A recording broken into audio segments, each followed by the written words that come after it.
Halos humiwalay raw ang kaluluwa ni Catherine nung may nakita siyang litrato sa Facebook.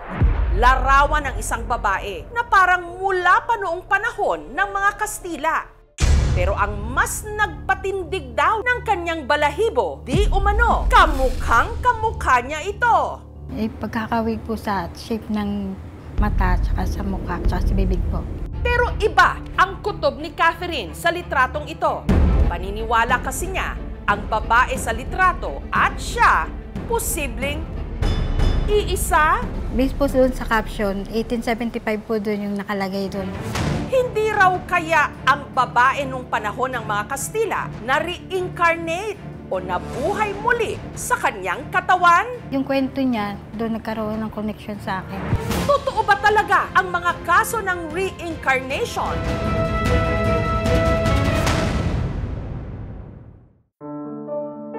Ang 45 anyos na si Catherine, kasalukuyang nakatira rito sa Binyan sa Laguna. Bata pa lang, may mga bagay na raw siyang hindi maipaliwanag. May kulang sa akin na meron akong hinihintay na hindi ko malaman kung anong hinihintay ko. Madalas din daw siyang i-transport ng kanyang panaginip sa sinaunang panahon at lagi raw siyang dinadala nito sa isang makalumang bahay. May malaki na bahay na sinaunang panahon pang nagtaka ako, bakit pakiramdam ko parang doon ako nakatira. Pero hindi ako pinaniniwala ng mga matatanda nung sinasabi nila na imagination ko. Hanggang kamakailan nga lang, nakita niya sa Facebook ang larawan ng isang babae na di umano tila sila pinagbiyak na bunga. Pagkakawig po sa shape ng mata, tsaka sa mukha, tsaka sa bibig po. Ito yung unang pagkakataon na meron akong kamukha sa mga picture na dumaan sa akin. At mas nangilabot daw siya nung nalaman ang di umano kwento sa likod ng lumang litrato. Sa caption kasi ng litrato na pinamagatang Forever Waiting, may isa raw babaeng nagngangalang Rosario na nakatira malapit sa dagat noong 1875. Kasal siya sa isang nagngangalang Daniel na isang sundalong sumabak sa giyera. He had kissed her goodbye under the old acacia tree, whispering promises of his return. Pero napako raw ang ipinangako nito nung si Daniel kasi namatay sa digmaan. Rosario refused to believe it.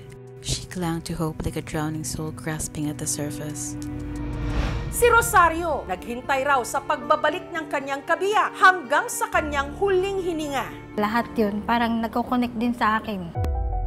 Pakiramdam ko meron akong hinihintay doon na tao. Ang mga detalyeng ito nagpalakas lalo ng hinala ni Catherine na baka si Rosario matapos mamatay na reincarnate o nabuhay muli sa kanyang katauhan. Doon ako nagkaroon ng idea na may connection na ganun sa mga past life na yan.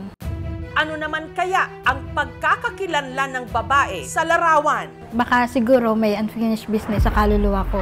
Isa nga kaya itong kaso ng reincarnation?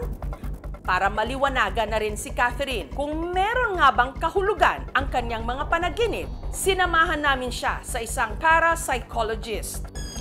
Hello, good afternoon. Travel ka lang.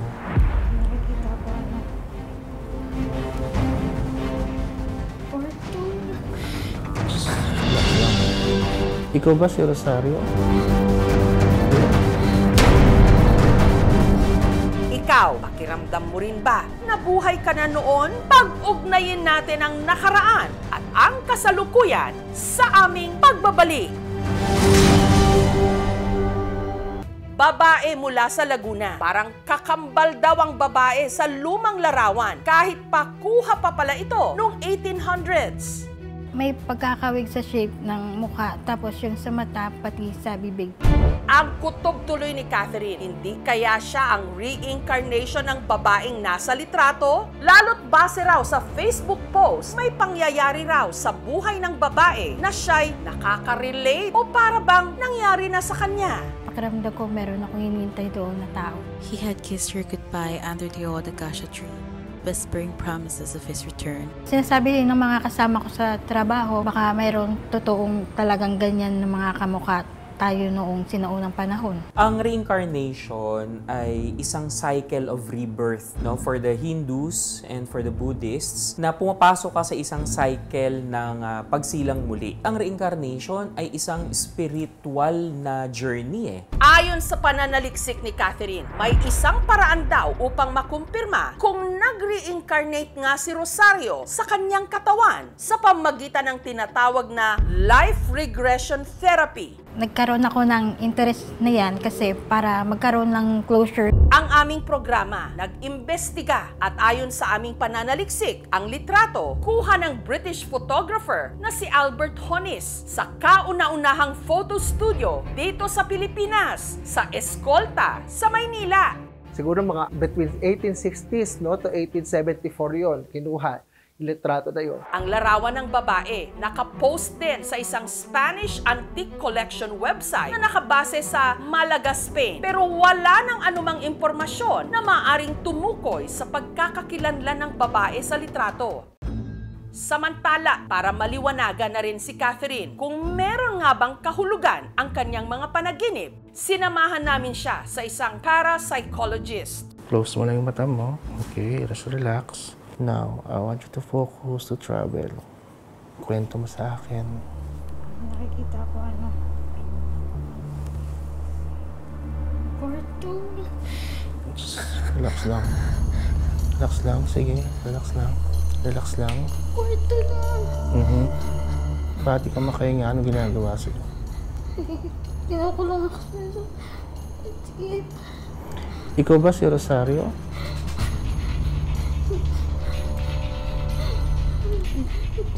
Hindi ko makakita yung madilim. May nangyari sa totoong buhay mo. Parang sasakal ka, hindi ka makawala. Inhale, exhale. So, isa siyang branch ng hypnotherapy din. Ginagawa niya is either yung mga wired nating mga nasa isip, no, unti-unti niyang pinagsasama.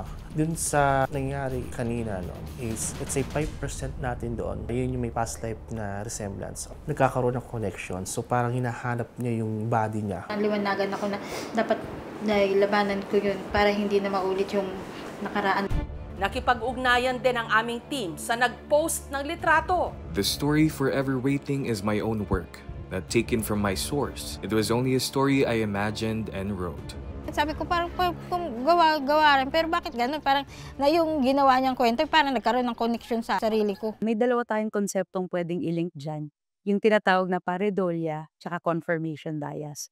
Yung pareidolia, ito yung natural tendency natin na maghanap ng mga patterns na pamilyar, katulad ng mukha. So kahit saan, kasama yung mga lumang larawan, automatic yung utak natin na naghahanap ng gantong patterns. Yung confirmation bias naman, meron ka ng idea or nagsisik ka ng ebidensya para ma-prove yung gusto mo, yung existing beliefs mo, expectations, at saka mga hinuha. Hindi naman natin iwasan yung mga salita ng tao kasi iba-iba naman tayo ng paniniwala. Kasi hindi naman silang nakakaramdam nun eh. Ako naman ang nakaka-encounter. Totoo man o hindi ang reincarnation, ang kasalukuyan nating buhay, bigyan natin ng mas malalim na kahulugan upang mas maging makabuluhan ang ating paglalakbay sa mundong ibabaw. Thank you for watching, mga kapuso. Kung nagustuhan niyo po ang videong ito, subscribe na sa GMA Public Affairs YouTube channel. And don't forget to hit the bell button for our latest updates.